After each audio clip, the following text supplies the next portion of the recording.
Metafísica de la coyuntura en T de Tíos. Hoy la metafísica de la coyuntura nos va a concentrar en el tema moral. El planteamiento es el siguiente, una vieja palabra, maniqueísmo, ¿no? Viene de manes o mani, que se supone que era un sectario y, ¿cómo se dice?, gnóstico de los primeros siglos, que dividía el mundo en buenos, malos, material malo, espiritual bueno. Al final ha quedado en el lenguaje como la manía polarizadora, ¿no? Polarizadora. Falsamente polarizadora. Exactamente, y en el Perú tenemos muchísimo de eso. Vamos a analizar unos cuantos hechos, pero yo creo que deberíamos sacar una especie de conclusión moral de lo que pasa. O sea, ¿qué pasa en nuestra psicología peruana por la cual dividimos el mundo en dos, dividimos el país en dos, dividimos la casa en dos, dividimos todo en dos, ¿no? Hay una especie de afán de división. Y a veces en tres. Sí. A veces hay la polarización entre los que están en un lado de la polarización, los que están en el otro lado de la polarización y los que están en el centro y se quejan de la polarización. Exactamente. Eso es exactamente la escena para cuatro de Ionesco. Sí. Escena para cuatro de Ionesco. No, tú, no, Dupont, Durán, Martín y la dama bonita, ¿no? Uno decía no, el otro sí, el otro decía ni no, ni sí, sino todo lo contrario. Y al final se terminan peleando y rompiendo los floreros, que en el fondo es la realidad. Y la realidad, exacto. Muy bien, a ver, pongamos algunos ejemplos. Apaza, cuéntanos, tú tenías algo que decir. Congresista, bueno, nuestro benemérito congresista por Arequipa, el señor Justiniano Apaza. Voy a tener que hacer, no de abogado del diablo, pero sí de abogado de Justiniano Apaza. Porque como parte de la polarización, lo han puesto pues por las patas de los caballos, ¿no? O sea, ¿cómo es posible? Philip Butters, ¿no? Un hombre tan elocuente, de elocuencia superior, hombre representativo, un hombre tan equilibrado, tan sereno, un individuo cósmico histórico, podríamos decir, del Perú. Sí, sí, así es. Felipe Mantequilla. Un poco amaniqueado, amaniqueado, pero bueno, no, porque siempre dice de maricones, comer sushi, ¿no? Por ejemplo, cosa que es cierta, dicho sea de paso, pero sí, te gusta a ti, seguro. Entonces, pero el asunto es que él siempre dice eso, Batres, pero Batres ha dicho entre sus cosas aún más descabelladas que esa, que Apaza es un imbécil. Justiniano Apaza es un imbécil. Pero no es un imbécil, no sé de qué se sorprende la gente. ¿Por qué? Justiniano Apaza ha sostenido que no sería dable denominar a todo el comando Chavín de Huántar como héroes, porque no necesariamente lo eran todos, y en segundo lugar, que en el MRTA había presos políticos, ¿no? Entonces han visto mucho su comentario como una actitud de cierta simpatía, apología al terrorismo, cosa en la que no está solo, puesto que para esta moción de declarar héroes nacionales a todo los el comandos, Frente Nacional se puso, el Frente Amplio se partió, una parte, si todos 9 han votado en contra. Pero no sé de qué nos sorprendemos. Imbécil sería alguien que tiene una distorsión en la realidad, o sea, que no ve la realidad como él dice que es. Pero el asunto es que la imbecilidad en Apaza no es un asunto individual, no es un vicio individual, sino Apaza es parte de una ideología, que podríamos decir que es la imbecilidad puesta en segunda persona del plural, ¿no? Pero tengo un amigo de izquierda que anda diciendo el imbécil todo el día a Mariátegui y todo el día a Batas también. Claro, imagínense, no, es así. Pero ¿qué ocurre? En la ideología de Apaza, la gente no conoce quién fue don Justiniano Apaza. Don Justiniano Apaza es una de las figuras patriarcales de la izquierda regional, puesto Patria que Roja. Fue Patria Roja, pero antes de Patria Roja él fue fundador del Partido Comunista del Perú, Bandera Roja, de 1964, que es la escisión del Partido Comunista Antiguo de 1964, que es el partido padre de Patria Roja y padre de Sendero Luminoso. Wow. Entonces, el cielo del cóndor abre de par en par. Claro, o luminosas, trincheras. Bueno, ese es más duro todavía, ¿no? Entonces el asunto es que, y así como no todos los católicos son santos, así es, pero todo católico debería ser santo, exacto. No todo marxista-leninista es terrorista, Sí, pero todo marxista-leninista debería serlo. Y me dicen, ¿pero cómo? No cómo, porque ¿qué ocurre? Si asumimos la posición de que el poder nace del fusil, que es la posición de Mao Zedong, entonces el terror... Salvo el poder, todo es ilusión. Que es la de Lenin. Y entonces, el poder sale del fusil. El poder sale del fusil. Entonces, si es así, entonces el terror es cuestión de tiempo. Ya sea, si es que uno adopta la posición de la guerra popular prolongada del campo a la ciudad, que es la posición maoísta, que es terrorista. Es la amenaza de Patricia del Río de sacarse la blusa califica como terrorismo. Yo creo que eso califica ya como genocidio, yo creo. Como genocidio. No, yo creo que como que es casi un genocidio, que es casi como... Yo creo que se lo podría atribuir al CAE. Yo creo que se lo podría atribuir a Bashar el-Assad. Bueno, ya. Entonces, el asunto es que ya estamos medio aionescados. Así es, entonces, inorgánicos. Inorgánicos. Pero ¿qué ocurre? Entonces, evidentemente, ya sea en la toma de poder, o ya sea cuando toman el poder y establecen luego el terror de masas a través de la dictadura del proletariado, siempre la idea del terror va a estar asociada a la ejecución política del marxismo-leninismo y de cualquier revolución desde el 1789, ¿no? Entonces, ¿quiénes traen el terror? Los revolucionarios. Claro, entonces, por ejemplo, Chavín de Huántar, tú tienes la gente que defiende a capa y espada, pues a los comandos, y es muy difícil defender a los comandos sin ensalzar a Fujimori, porque dicen, no, Fujimori estaba ahí de costado y pasó... a ver, señores, el presidente es el comandante del ejército en el Perú. Fujimori ordenó esa operación. Y además se sopló la responsabilidad. Si fallaba, pagaba pato él. Yo aconsejo a las personas que todavía tengan alguna duda con respecto a la responsabilidad de Fujimori sobre la operación, que lean el libro del padre Juan Julio Wick, que no es precisamente un fujimorista, todo lo contrario. Sí, claro. Y ahí él habla, fallecido. Y ahí él habla... Pero dicho sea de paso, a él le han debido dar también una medallita. Una medallita. Porque bien valiente, el cura se metió a confesar y se quedó. Se quedó a pesar de ser liberado, él se quedó y pudo observar todo. Pero el asunto es que cuando uno estudia el proceso, uno descubre cómo la voluntad política de Fujimori es la que prima al final y la que impide que se logre negociar con los terroristas, ¿no?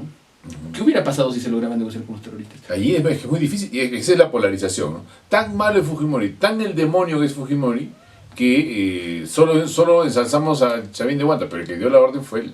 Claro, hubiéramos tenido al MRTA no desarticulado, y en segundo lugar hubiéramos tenido la posibilidad de que se realicen muchas otras acciones, sí, en donde ellos hubieran podido hackear al Estado de esa manera, ¿no? De manera de negociar con el terrorismo. No, pero además cuando negocias con el terrorismo, sientas un precedente que ya para cualquier cosa. Es como hacer plantones. Están dando derechos al negociar con ellos. Exactamente. O sea, la manera de negociar con el terrorismo es vencerlo con las armas. No hay nada que hacer ahí. Y si hay víctimas entre los rehenes, que las hubo, que hubo el juez Justi que falleció por un ataque cardíaco, etcétera, pero al final de manera indirectamente ocasionada por el evento, siempre la culpa la van a tener ¿quiénes? Los terroristas. Entonces, la idea de que Fujimori no hizo nada, Fujimori fue el que mantuvo la voluntad política cuando todo el mundo le decía que negocie. Claro, pero cuando asume eso, ahora es genocida. Al final, este tema de la polarización, leí un artículo, un post interesante, chiquito, en Facebook, de mi buen amigo don Pablo Quintanilla Pérez, que es filósofo de la Pontificia Universidad Católica. ¿Qué tales amigos? ¿Qué tales amigos? Estoy amigo de todos. Es amigo de todos. Ay, ya sabe lo que son los amigos. Ya sabemos. ¿De qué tipo de amigos? ¿Qué diría Philip Butters de los amigos de todos? Pero, bueno, la cosa es que dice una cosa interesante. Yo soy mi profesor en el doctorado. Y dice una cosa interesante. Interesante no quiere decir que yo la pruebe ni que me parezca. Yo no sé, yo soy un poco taba y un poco ignorante. Entonces yo agarro y digo interesante para que me digan que está mal o bien y vamos pensando, ¿no? Claro. Me parece que es una actitud, si no virtuosa, pero por lo menos prudente. Exacto. Él habla de una cosa, ¿no? Tratando de solucionar el maniqueísmo. Habla del falibilismo, ¿no? Entonces, dividir el mundo, un poco simple, entre falibilistas y fundamentalistas.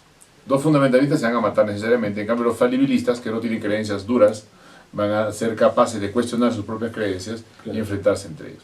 ¿Salida al maniqueísmo? No, porque al final, ¿qué ocurre? El maniqueísmo... ¿Por qué es malo? Porque puede ser en una situación donde hay una opción totalmente buena y una opción totalmente mala. Claro, puede haber eso. Puede haber el blanco y el negro. Puede haber el sí, no. Claro. Puede haber. Pero la primacía siempre la tiene la realidad. Lo malo del maniqueísmo, si es que lo entendemos como un vicio, es que es un a priori. Sí. Es decir, tiene necesariamente que haber en esta coyuntura una posición que sea totalmente buena y totalmente mala. Sí. Pero ¿a qué nos referimos? Esto no tiene que ver con la filosofía ni con la teología. En la filosofía y en la teología, non tertio datur. Non tertio datur. Es decir, el tercero está excluido. Entre el ser y el no ser no hay un tercero. No hay un tercero. No hay un tercero. En la filosofía sí. Pero en la política, que es el arte de lo posible, y en la historia, que es el arte de la puesta en acto de las acciones humanas, las cosas son mucho más matizadas. Vamos a un ejemplo. Patricia del Río diciendo que estos señores son tan infames que merecen ser insultados y dejados con la palabra. Y la forma de luchar para eso. Y ahora comienza a aparecer la historia de uno de ellos que ha sido pederasta, que ha sido acusado, que al final parece que no se le probó nada. O sea, Márquez, ¿no? A Márquez lo acusaron, parece, ¿no? Sí. Y yo, amigos míos en Facebook me dicen, sí, pero fíjate qué tipo es, qué lacra es, qué sé yo, y Figari, al toque te meten todo en el... Claro, es la reductio, es una nueva falacia peruana, la reductio ad figarim. Es decir, cualquier cosa que... Cosa mala, Figari. Todo cualquier... Porque así acabó el debate del AGE en la Pontificia, que la feminista dijo recuerden, así, todos condenamos la pedofilia, ¿no es verdad? Pero recuerden quién los está trayendo, sean coherentes. Los ha traído el sodalicio de Figari, etc. Pero el sodalicio los ha traído, sí. Habría que preguntarle a Mao Zedong, a Lenin y a los organismos de fachada. Pero el asunto es que... El Centro de Estudio Católico, debe decir. No, los ha traído la Mamá Oca, creo, y otras instituciones, pero estoy hablando de memoria. Pero lo que dijeron las feministas es que lo trajo alguna organización vinculada al sodalicio, no lo sé. Yo honestamente, ni idea. No me hago loco, no sabía. Pero es reducto a Figari, okay. O sea, cualquier cosa se claro, reduce. cualquier cosa de Figari, un tentáculo figariano, serían estos argentinos. Serían un tentáculo figariano. Bermudiano. ¿Qué diría Philip Butters de eso? No, Bueno, entonces. Ya, pero lo que voy es a esto, ¿no? Entonces tendríamos, y en el blanco-negro, ¿no? Patricia del Río, la guardiana de la moral, de la bondad, porque esas son afirmaciones que matan, las que están diciendo estos señores. Y claro, si ellos son unos asesinos, entonces evidentemente no solamente merecen que Patricia del Río se pare y se largue, sino que además les eche café en la cabeza y les pegue y trate de claro, matarlo, porque al final la argumentación de Del Río en su artículo en El Comercio de hoy día, justificando su acción, ha sido la clásica argumentación de Sendero Luminoso. ¡Ah! Sí, la clásica argumentación de Sendero Luminoso. Que nos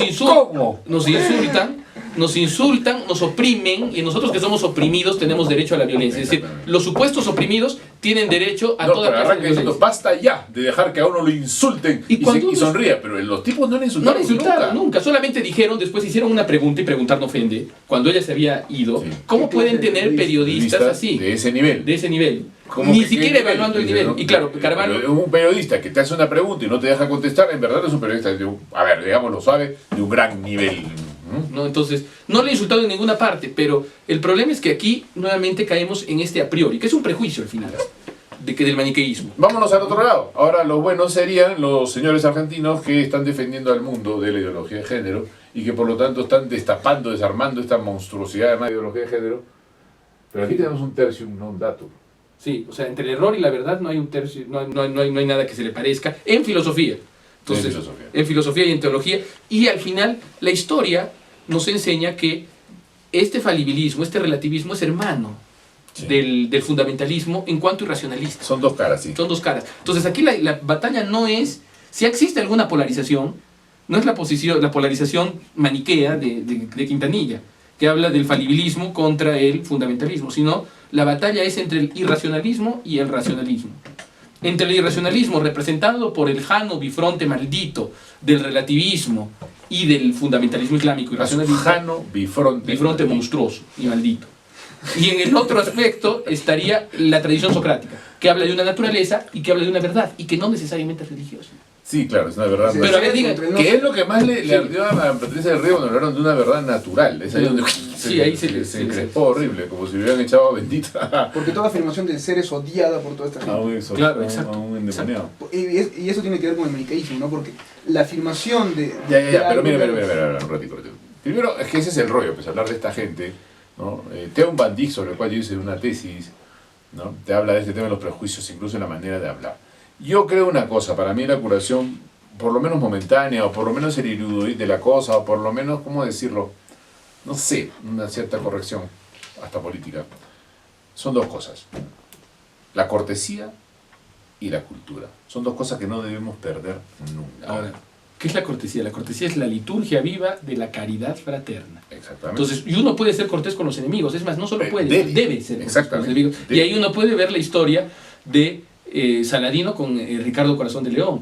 Sí. O la historia de Carlos I y Francisco I. Carlos I y Francisco. Claro, es que la cortesía es... Sí. Y justamente yo una cosa que sí le critico a Patricia del Río es haber perdido la cortesía. Claro. O sea, tú tienes un oponente con el cual tú no estás de acuerdo para nada, tú no tienes por qué agredirlo, insultarlo, ningunearlo, minimizarlo. Y no decir ningún argumento. Exactamente. Claro. O sea, señor, usted está equivocado porque digo yo, me pongo en la postura de ideología de género y digo, claro, la ideología de género es buena por esta razón, porque defiende tales cosas. Perfecto. Y usted está equivocado por esto. Pero al final desvió el tema a una cosa totalmente accidental que en verdad, y no es por ofender, porque no estamos hablando aquí de una alusión personal, sino de un comportamiento general, parecía ser señal de alguna especie de desequilibrio.